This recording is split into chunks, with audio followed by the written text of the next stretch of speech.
me see. There it is. There's Chip doing the, I don't know what that's called. I call it the coconut. Three purple punkers punking on a fence. That's right.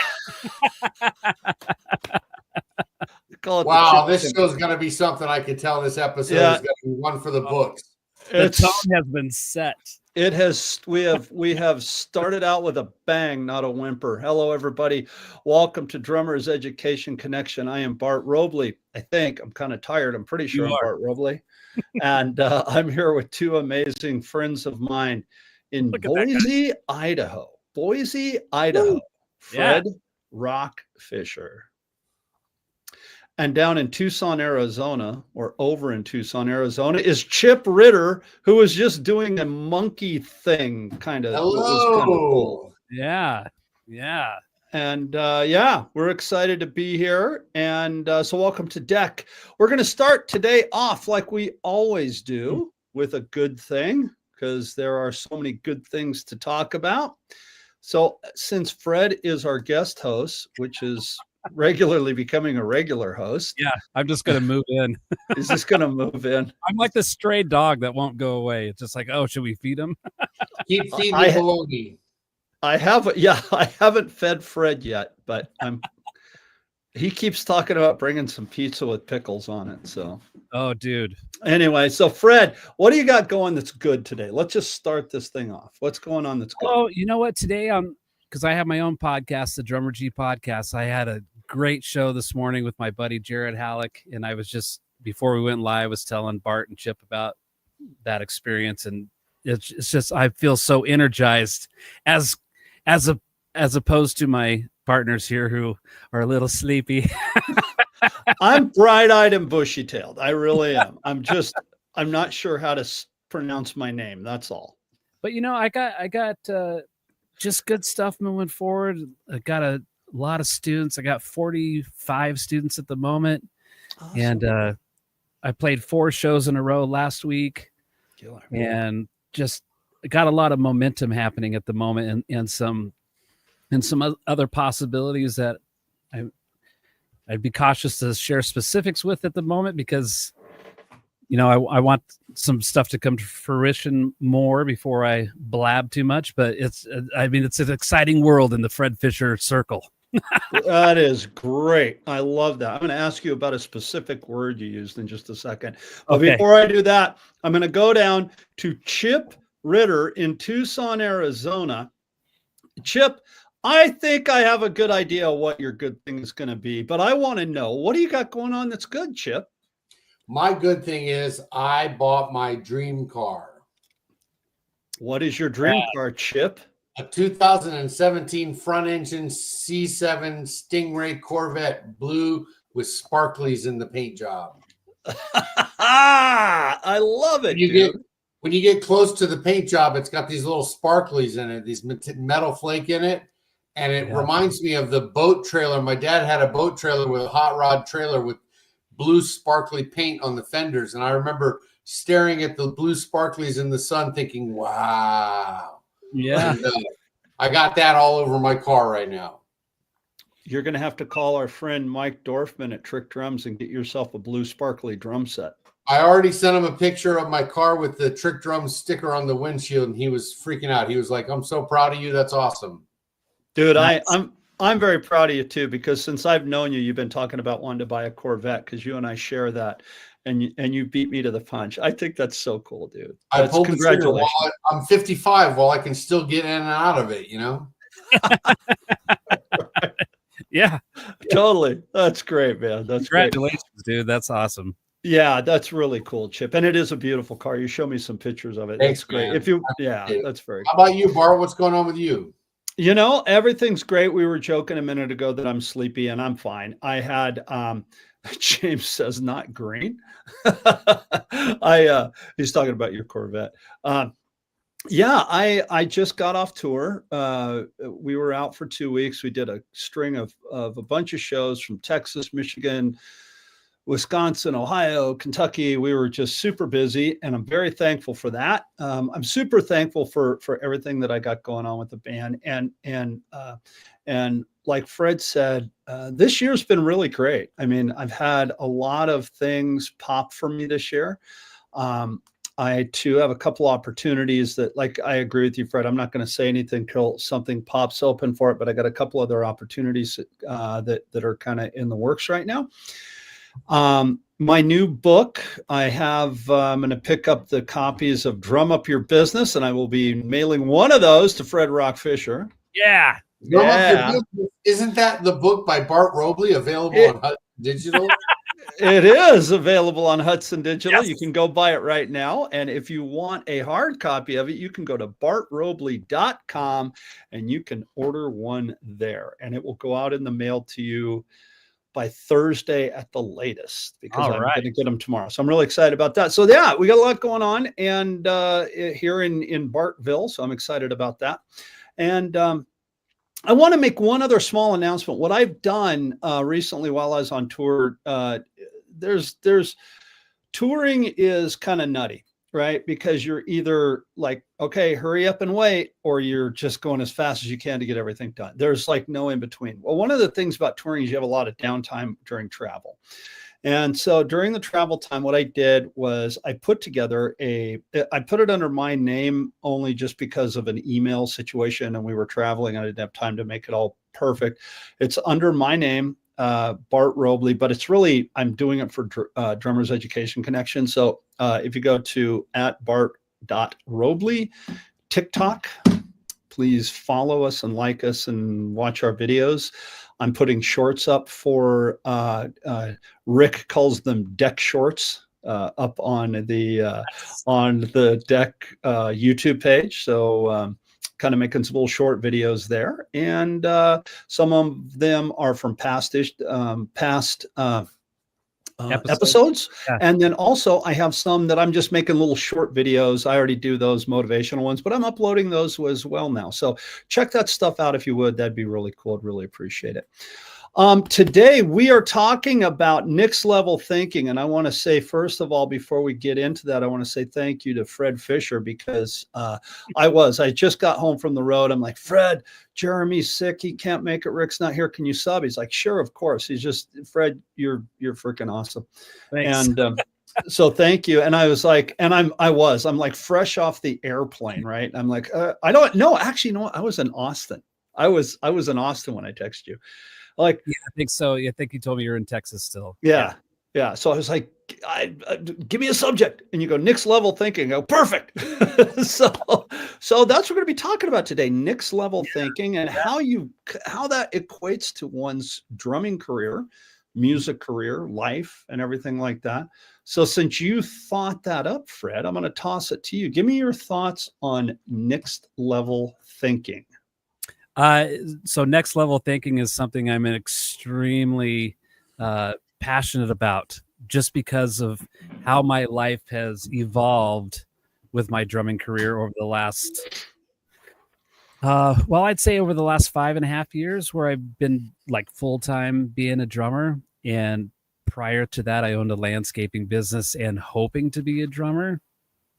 And just, I was really miserable with my life until I decided to seek advice and instruction and motivation from people who were already on a next level from what I was. And so I think probably the first question we have to ask ourselves is, what is next level thinking? And what does that mean to you? Like, what would that mean to you guys? What is next level thinking? Like, what comes to mind if somebody says next level thinking? To me, it's actually not putting yourself down. And what I mean by that is, it's really easy to go, well, all that great stuff is happening to Fred because Fred's just so awesome and I suck. And I think it's easy to do that. Sure. I think it's so next level thinking is, I think at the very beginning, you've got to look at yourself and go, why not me? Mm-hmm. That's my take on it. What about you, Chip?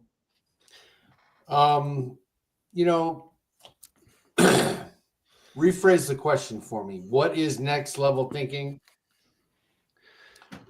thinking outside the box, thinking, allowing yourself to think beyond the limits that you've thought before.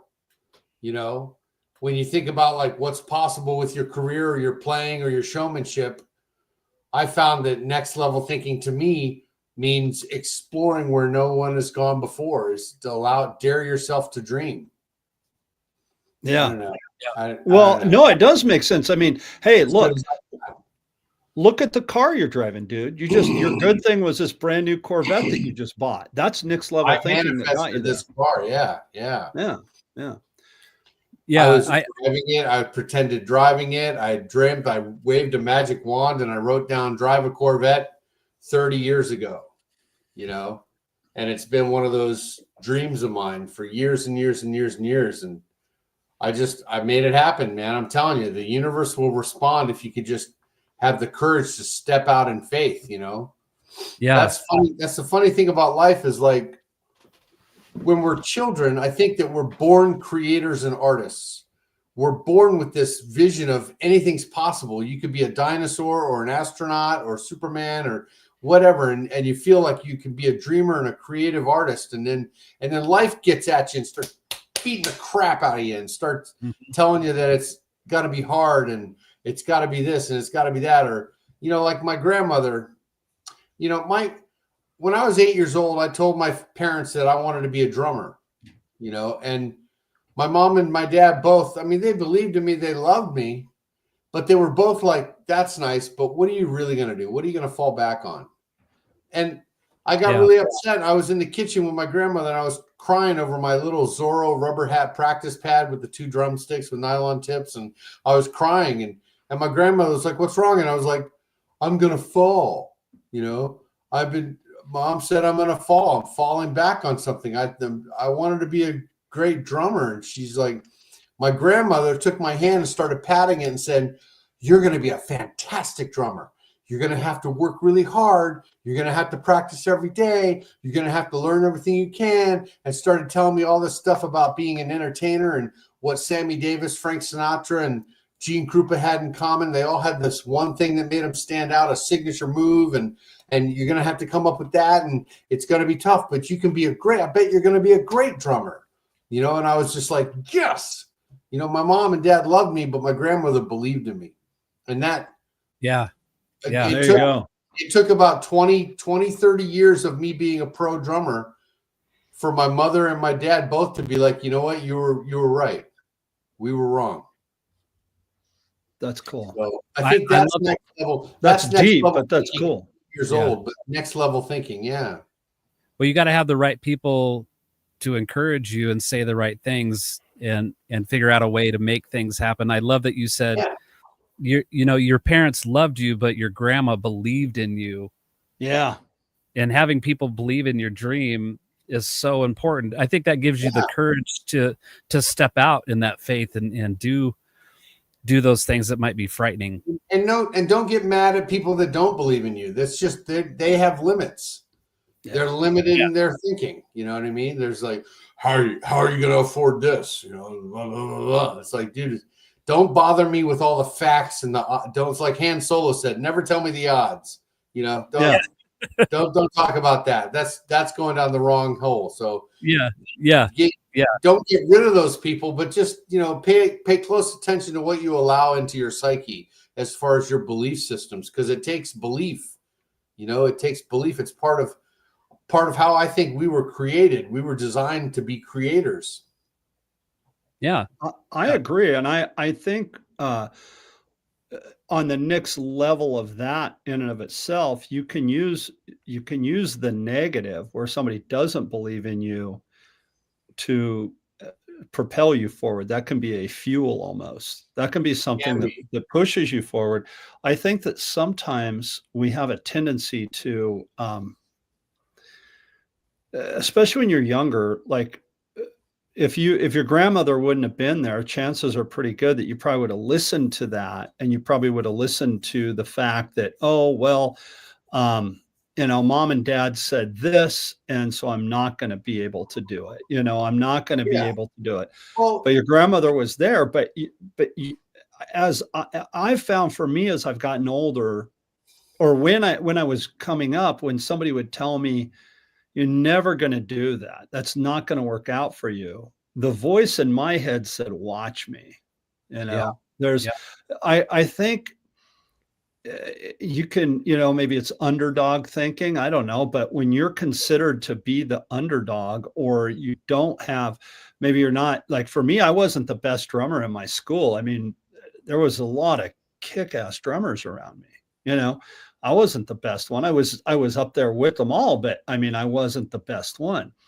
So I used all of that as fuel, and I think at a young age, sometimes people don't get that, So it's good that your grandmother was there to tell you could do it. Yeah, my parents supported it, but it's the way that they looked at it. They looked at musicians as hobbies. Right. Yeah. And I think a lot of people look at it that way. They have that. Oh, yeah. Yeah, I tell people to this day, what do you do? And I'm like, I'm a professional musician. And they're like, okay, what do you really do?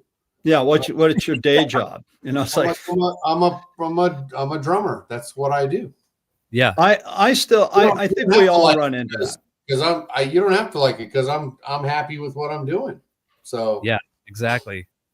But Bart, you said, and this would be like a way of thinking thing, is like, you don't have to be the best drummer. You have to be the right drummer. Yeah, exactly. And one of the things that, and I want to circle back around to this, I think that,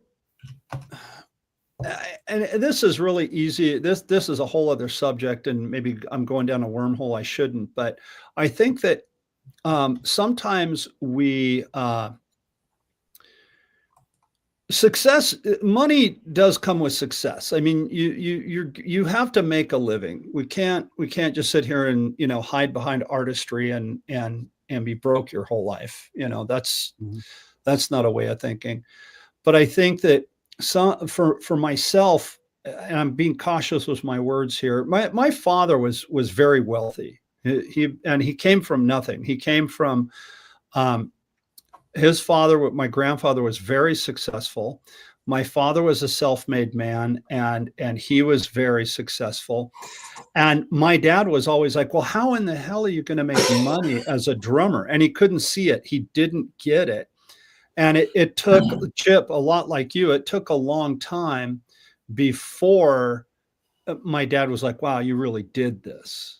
You really did this. And I think when it kind of got to the point where I was like, well, I don't have a real day job, and I'm paying my mortgage, and I'm not asking you for money. I think for him, that's what he saw as success. So my next level thinking started very early and maybe it was like, well, watch me. I'm going to prove you wrong, and I'm going to prove myself right, and yeah. I think you brought up making a living as a drummer, and Chip saying, when people ask, well, what do you do? Well, I'm a professional drummer. I know you. Yeah. But what else do you do? Well, I'm a professional drummer. There's no, we've said this on this show many times. There's nothing wrong with having a job. Nothing. And a dream. You have to pay your rent to fund the expedition. And I've had plenty of jobs in my career on the way, attempting to make that my sole vocation. So it's not like I just woke up, said, hey, I'm a drummer, and then I got a gig. It took a long time to whittle the path out, to chop the path out in front of me. But you can't get there unless the trick to climbing a mountain, the first step to climbing a mountain is to pick which mountain you want to go to. You have to have that vision, that next level thinking to even move forward, to take the first step. Yeah.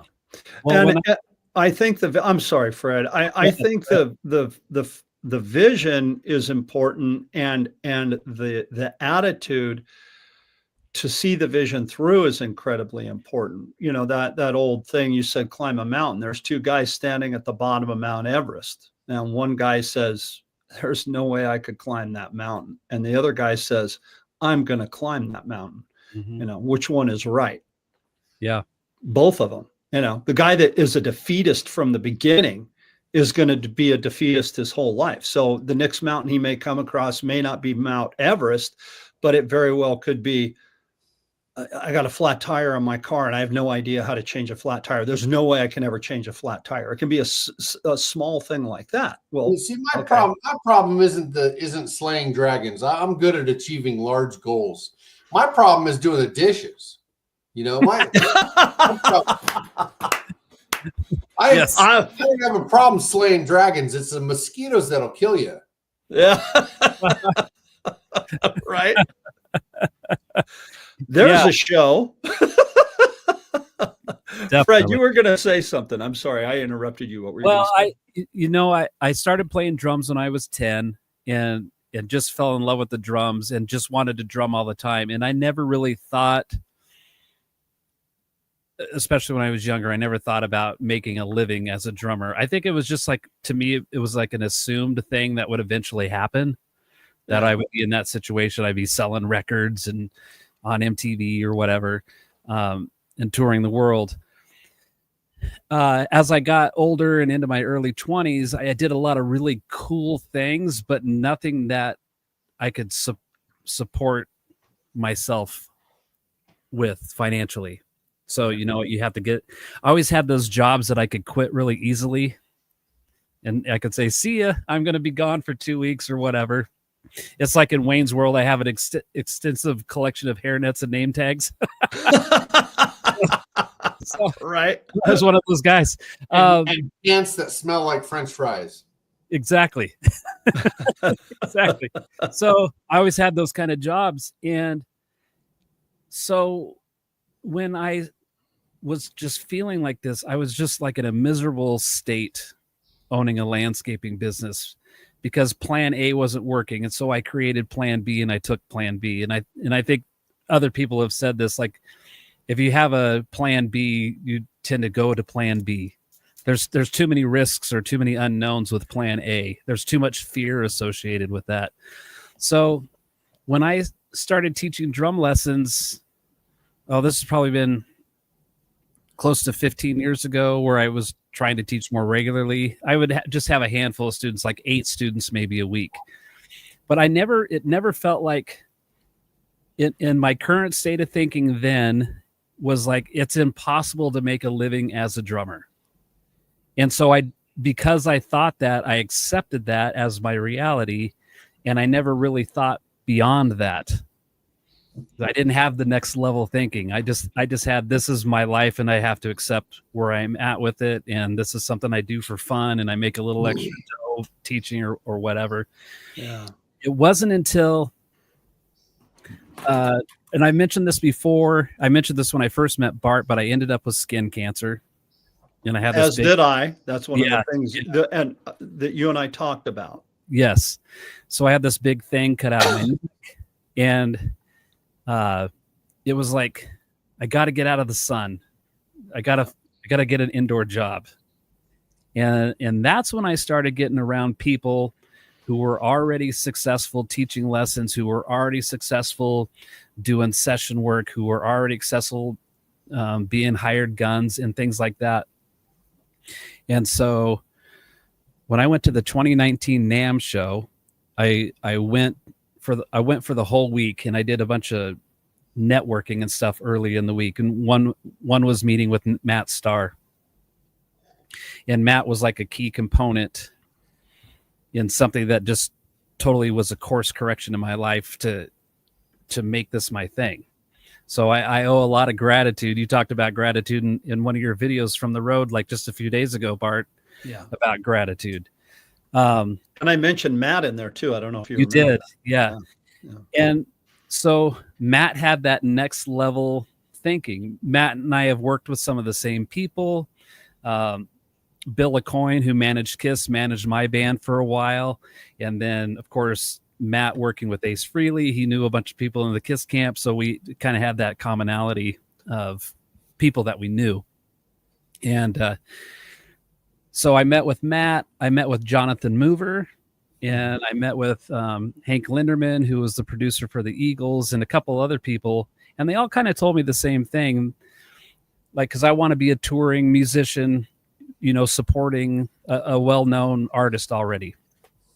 And so that's kind of been my goal. But to make that happen, they all said, make teaching your number one thing so that you can have your income music related already, and then expand off of that. So it was like when I was just in my local community outside of James Harrison, who used to live here, because James was a big cheerleader for me and getting my teaching business going.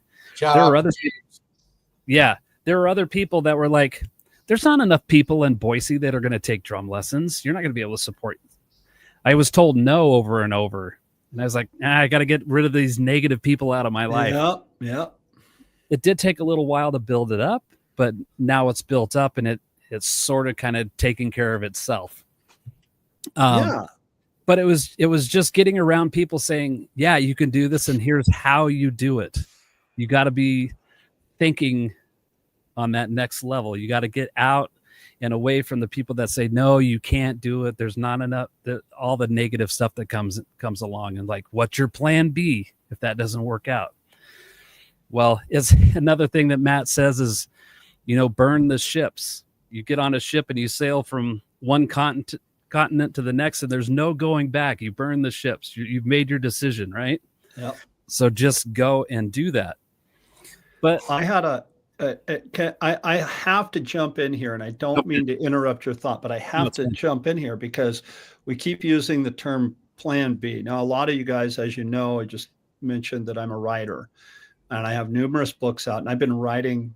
When we moved into this house, I found a box full of articles that I used to write for this magazine called Music Scene International. I did a double bass article in there for them for about a year. So it was so archaic, So I've been, and it made me realize when we moved in here that I've been writing about drumming and music my whole life. It was just part of what I did to get things out there as a drummer, because I always not only wanted to be the drummer, but I wanted to be the educator, the teacher, the guy that could help other drummers. I use Bobby Rock as a big influence with that, because that's what he did.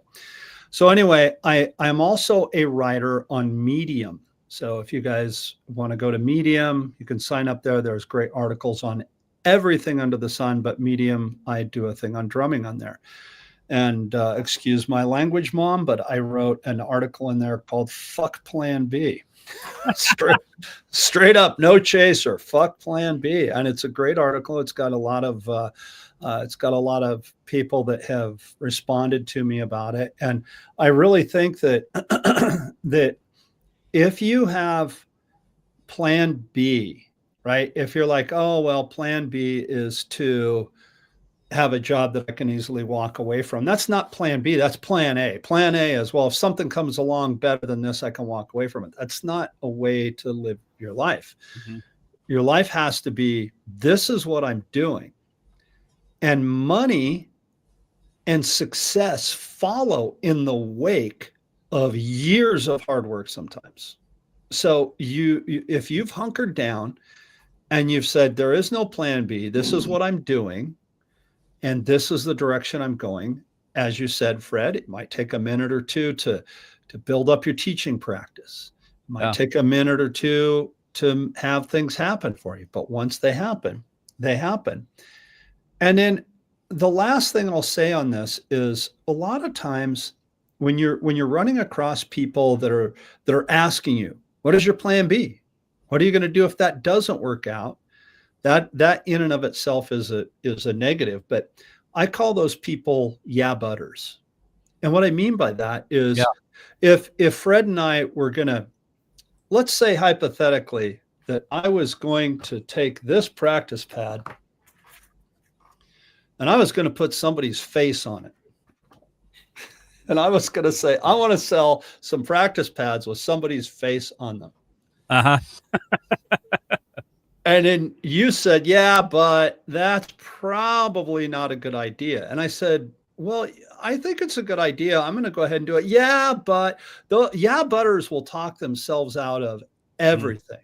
If hey, right over there in my bedroom, there's a box, and it's in the secret place in my house. I'm going to tell you how to get to that box. And when you open it up, there's about $1 million worth of gold in there. You can have that gold. Go find. Yeah, but it's going to take me forever to find that stupid box. And you said there's a combination to it. and I'm not good at combinations. I always screwed up the combination on my locker in high school. Yeah, that's okay. People will butt themselves out of anything. I mean, it's so true. So don't listen to the negative. Yeah, definitely. I've maybe mentioned it before when I've been on here, but I don't like being told I can't do something. Like I have an idea about something I want to do, and then the butters come along and they say, nope, you can't do that because of X, Y, and Z. So right. For example, I talked about this on my show this morning is I graduated high school and I really liked the Phantom Regiment Drum and Bugle Corps. I was a fan of that, but I had no clue on like how to audition to be in drum corps or any of that. You know, we didn't have the internet like we do now. So the closest thing that I could maybe do was to go to Boise State and march with the Blue Thunder Marching Band. So we'd perform for the football games and things like that. So I had this crazy idea that popped in my head. And the director of Boise State at that time, Dave Wells, I had met him through high school, and he had talked to me many times about marching in the Boise State Marching Band and offered me a small scholarship, which I declined all of that. Well, after I graduated the next football season for 91-92 season, I called Dave up and I said, okay, I'd love to march. Great. But I don't want to be a student. Can we make that work? And he said, that's not something we would normally do. Why don't you come audition? So he didn't tell me no. So I went down and I auditioned, and James Harrison was the drumline instructor for Boise State. And I think James grabbed some music, and I think I sight read like 30 measures of something. I don't remember, but I looked at it and I played it, and the band director said, okay, be at all the rehearsals and all the performances. So I was able to march with Boise State Blue Thunder without being a college student, which was like, that doesn't happen, right? That's awesome, dude. So that was one of those things where like people said, no, you probably couldn't do that. And all I did was simply make a phone call and inquire, like, this is what I'm interested in doing under these conditions. And it worked out. And then I had another opportunity that happened the next year to join a company called Worldwide Showcase that put bands together and sent them out on tour. And they had 4 bands. And I auditioned, I think, in April or May. And I was rejected. I didn't make the cut. They had already filled all the drum spots. But I kept calling them every week saying, did anybody drop out? Anybody wash out? Like, I'm ready to go if you need me. And I kept calling and I kept calling and I kept calling. And so their official rehearsal date started like the last week of July or something like that. Well, that time frame came and went, and I still wasn't in. And so the beginning of August, I told my boss I worked for, I said, well, it's not going to happen. I'm not, nothing's going on. And so that was like on a Wednesday. Woke up Friday morning to the phone ringing, answered it. One of the managers from there said, hey, we have a drum spot that opened up. You're the one that keeps bugging us about this. If you can be in Tampa, Florida by Sunday, you got the gig. I'm like, I'll be there. So right on. I still didn't take no for an answer, right?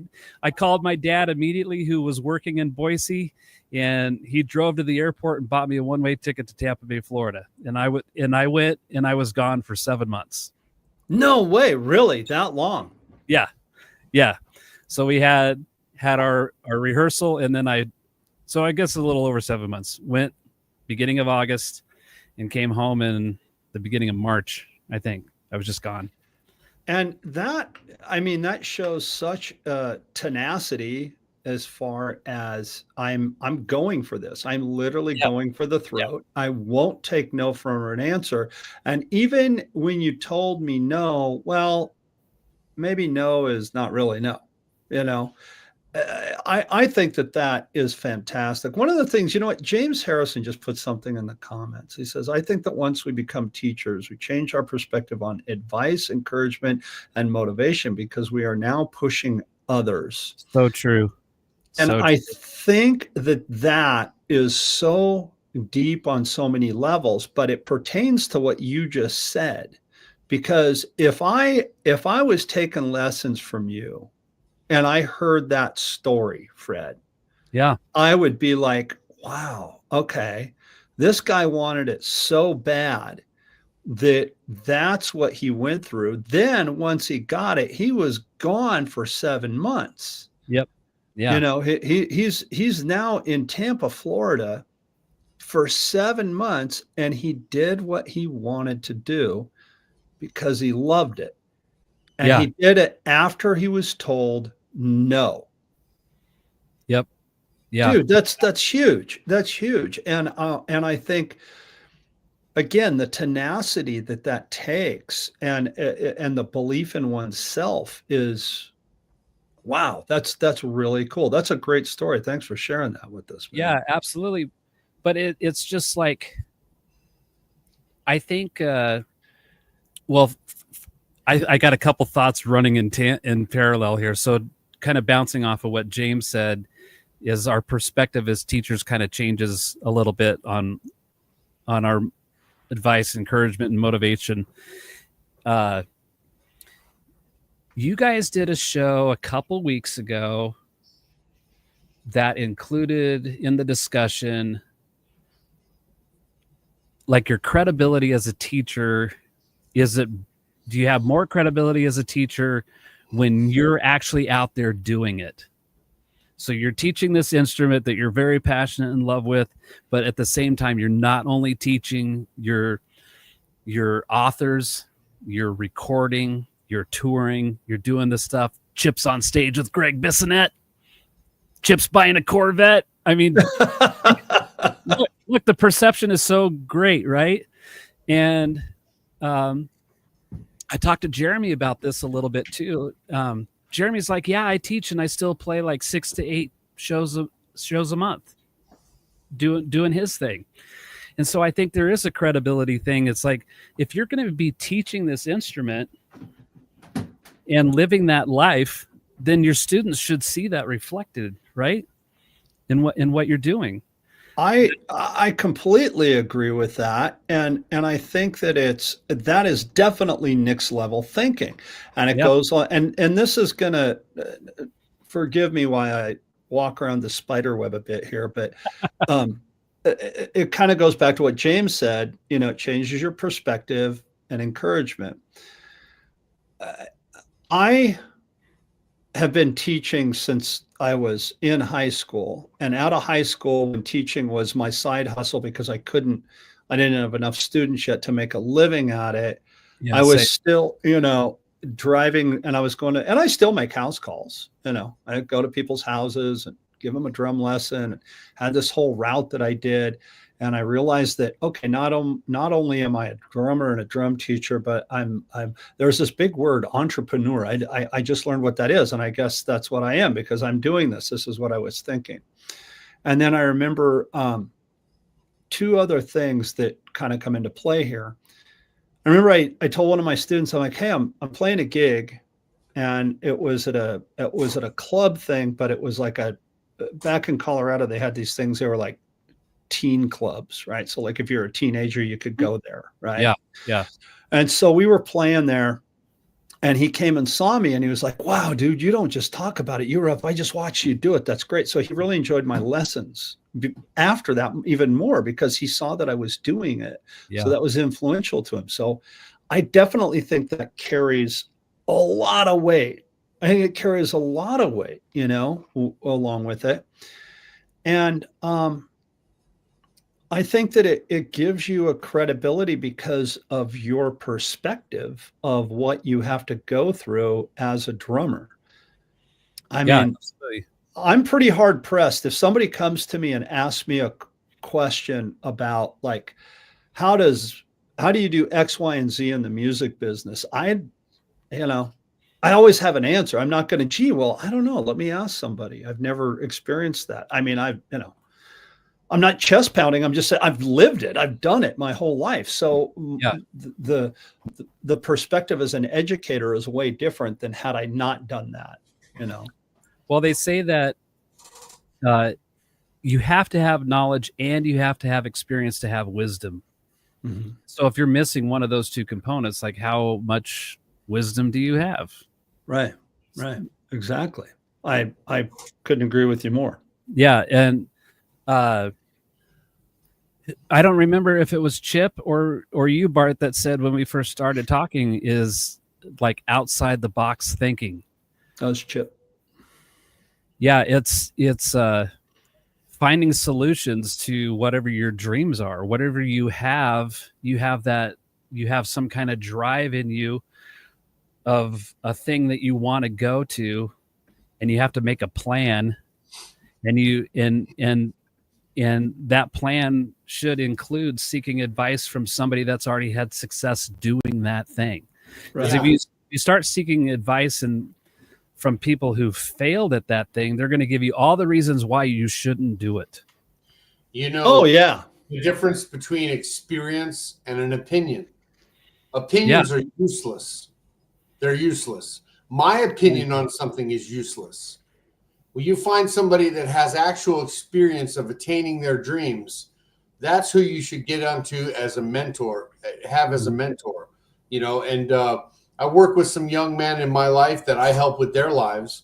And one of them was just like, well, I need a job. I need to do this. I need to do this. I'm sick of the Uber thing and I just need a job. And I'm like, okay, so how much money do you want to make per year?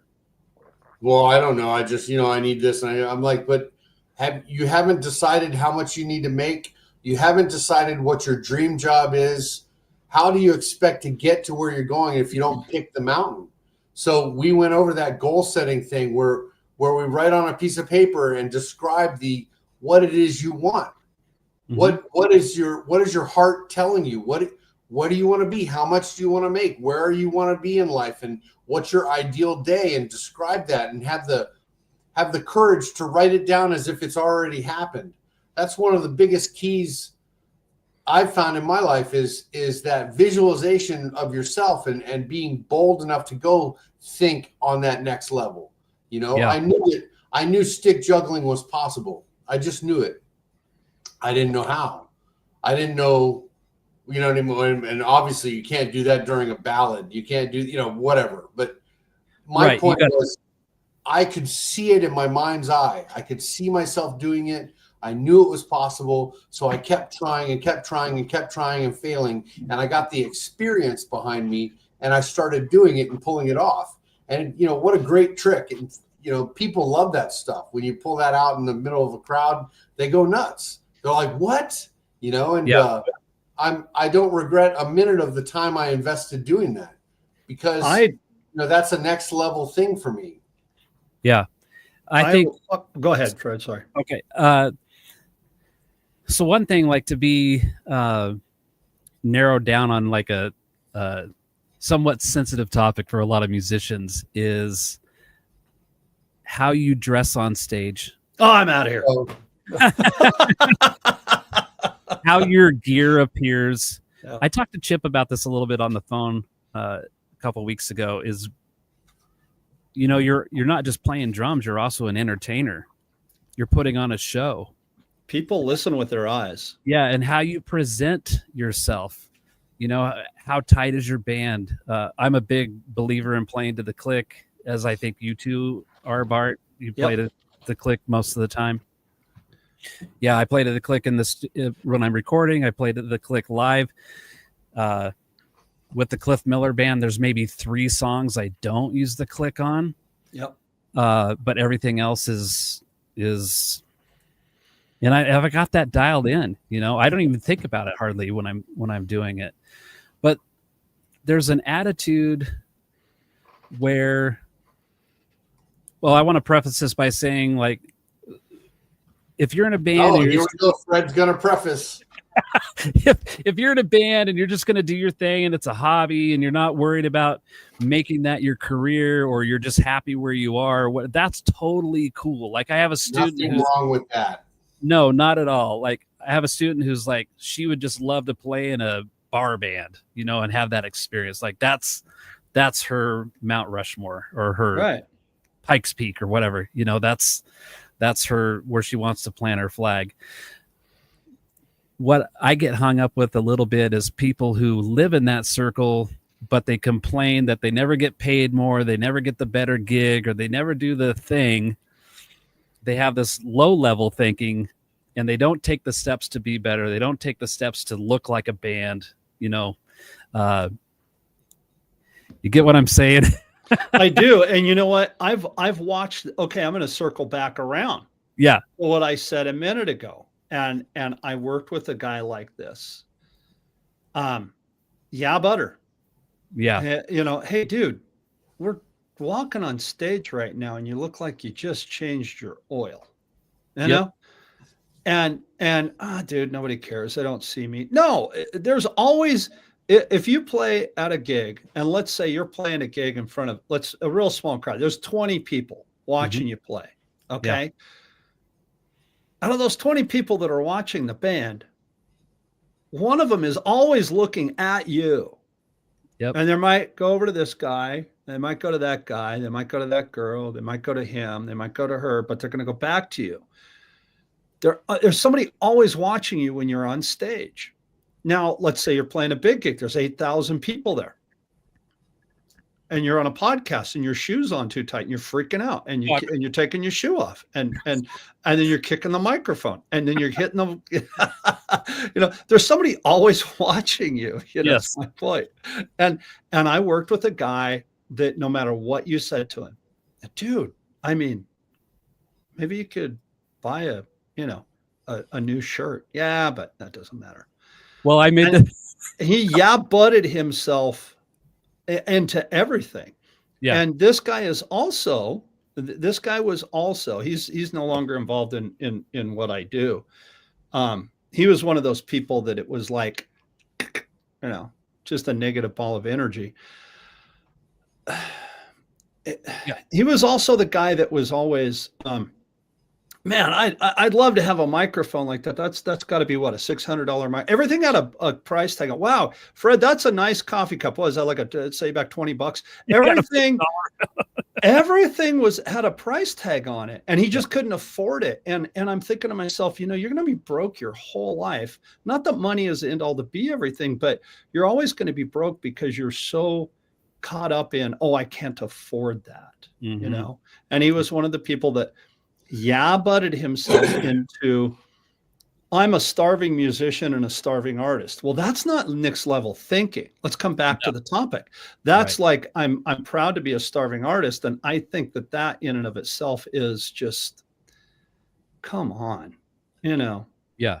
On. One of the things my friend Jeff Wilson, my manager back in the day and my mentor, he told me to put $100 bill in my pocket. And as I went through the day, to manifest money in my life, to imagine what I could buy with that. Oh, I could get that. And then think about the feelings that would bring it. Or I could buy that and think about the feelings. And it opens the door for the universe to provide more funds to you. There's things that we don't realize our capability of creation in this world. You know, I've listened to Will Smith talk about it. I've listened to Oprah, Michael Jordan, some of the greatest people, that the most successful people in the world will say the same thing, that you get what you think about. Yeah. You know, you put these limits, like the elephant with the stick. Everybody knows that story when the elephant's a little tiny baby, they pound a stake into the ground and tie it to that stake, and it can't move. It can't move because it's tied to that stake.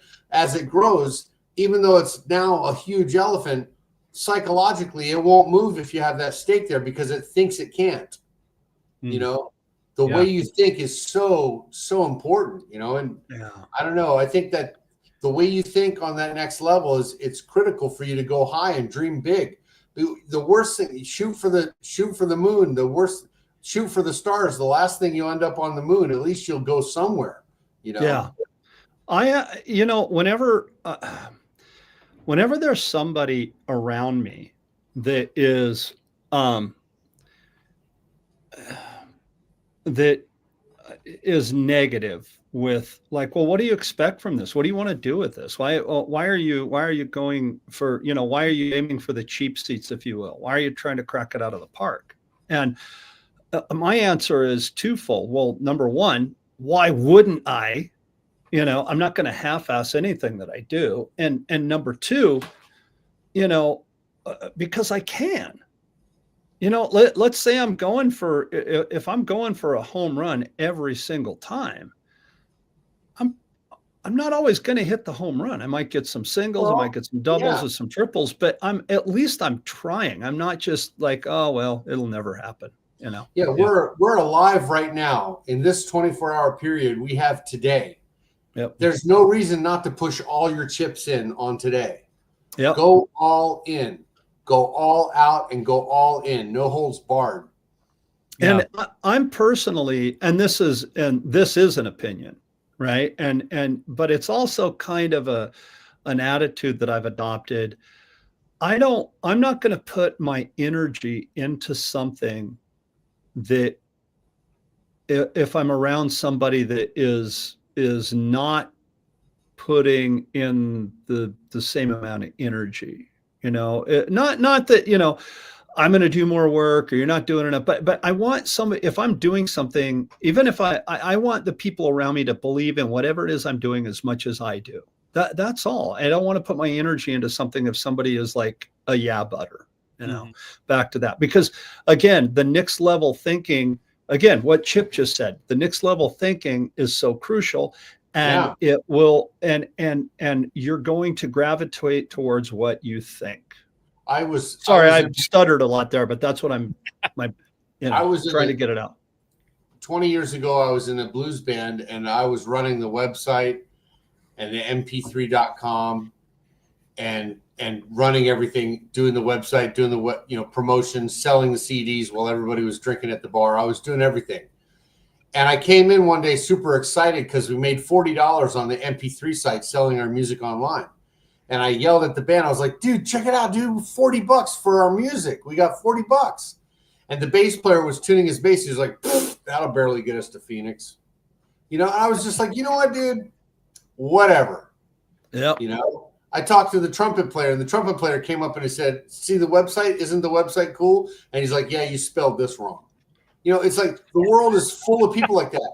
But I want to tell you today, 20 years later, I am where I am, and they're still where they were. They're still where they were. They carved out their belief system. They're the elephant with that little stake, and they feel tied because of their beliefs. They're not letting themselves think on that level that we're born and created to. What that one video on YouTube that says, our greatest fear is that we're greater beyond measure. We're greater than we can imagine. Our ability, what's scaring you is your ability. You haven't touched the surface of what you're able to do if you're letting other people think for you, Yeah. Yeah. The reason I took my shoe off is Bart said, somebody's getting ready to go on stage and they look like they just got done changing their oil. I look at the stage as a special place to be. It's hallowed ground. We say that every night before we go on. It's church. It's hallowed ground. Hey, whatever you want to look at, it's hallowed ground. Very much so. That's a special place to be.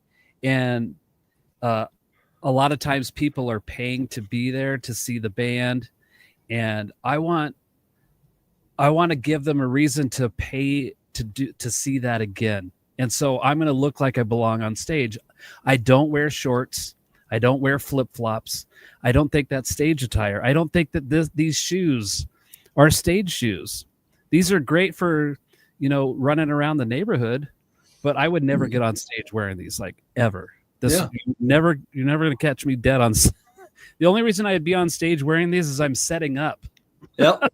I'm not performing in those. But you have that circle of musicians who think that's acceptable, And if the world they live in, that's okay. There's nothing wrong with that, to kind of bounce off what Chip said. But if you want to be on the next level of things that are happening, you have to present yourself different. You Jerry can't. Lewis, yeah. You can't wait.